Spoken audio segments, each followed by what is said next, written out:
Les mystères de Choc.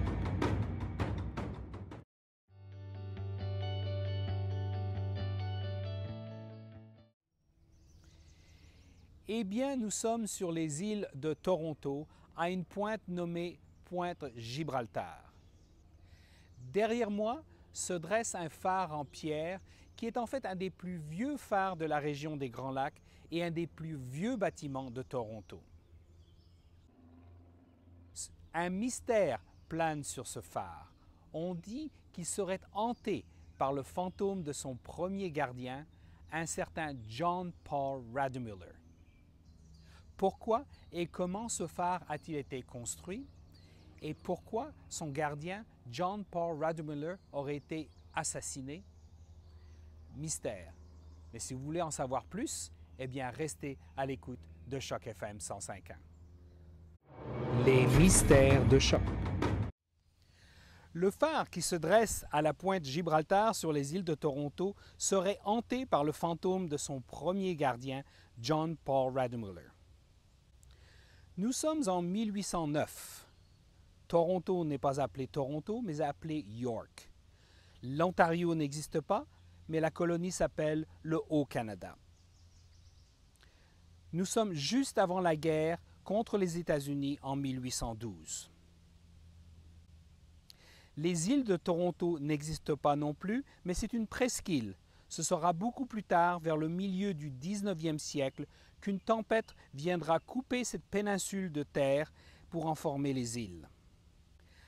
Afin d'illuminer l'entrée du port de Toronto et de la baie de Toronto, on décida alors de construire un phare. Il fut construit en pierre venant de Kingston et de Queenston, d'une hauteur de 16 mètres. Les murs font près de 2 mètres d'épaisseur. Au sommet, il y avait une coupole en bois où on pouvait faire un feu et ainsi illuminer l'entrée du port.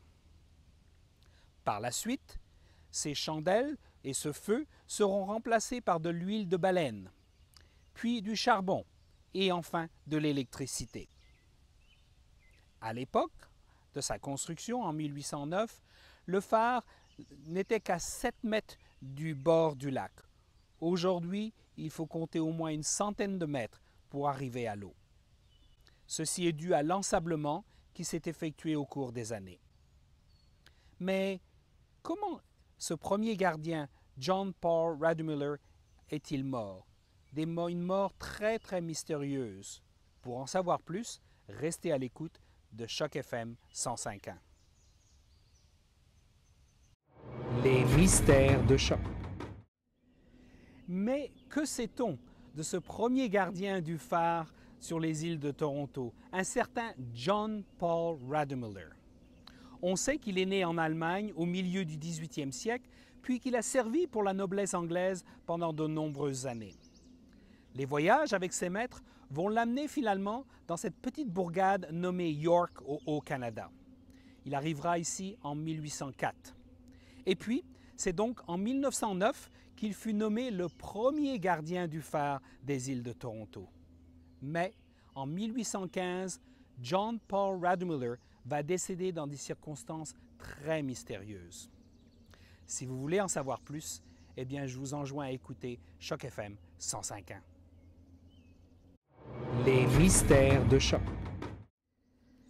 Mais dans quelles circonstances le premier gardien du phare des îles de Toronto est-il mort? John Paul Rademüller. Eh bien, nous sommes le 2 janvier 1815. Le soir, il fait froid, c'est le milieu de l'hiver. Nous sommes dans une petite bourgade appelée York, dans la colonie du Haut-Canada. Des soldats basés à Fort York, un petit peu plus dans la baie de Toronto, viennent rendre visite à John Paul Rademüller. On suspecte qu'il cherche de l'alcool illicite, sans doute de la bière. Après sans doute avoir bu, une dispute survient. Bref, John Paul Rademüller disparaît.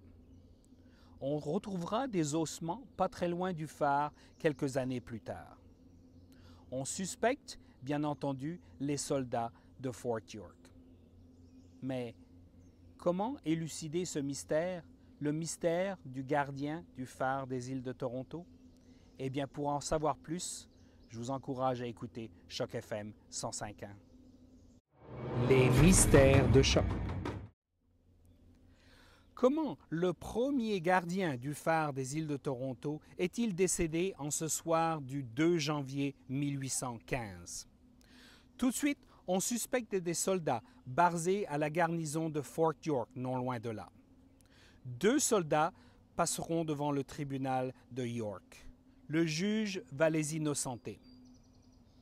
Les historiens sont partagés. On a bien retrouvé des ossements non loin du phare, mais on pense aussi peut-être qu'il ne s'agit pas de ceux de John Paul Rademüller. Le mystère demeure entier sur les circonstances de la mort du premier gardien du phare des îles de Toronto. On dit cependant que le fantôme hante toujours le phare qui se trouve derrière moi. Les mystères de Choc. Le mystère reste donc entier sur les circonstances de la mort du premier gardien du phare des îles de Toronto. Mais si vous venez à la pointe Gibraltar un soir, peut-être sentirez-vous la présence du fantôme de John Paul Rademüller. C'est tout aujourd'hui pour les mystères de Choc.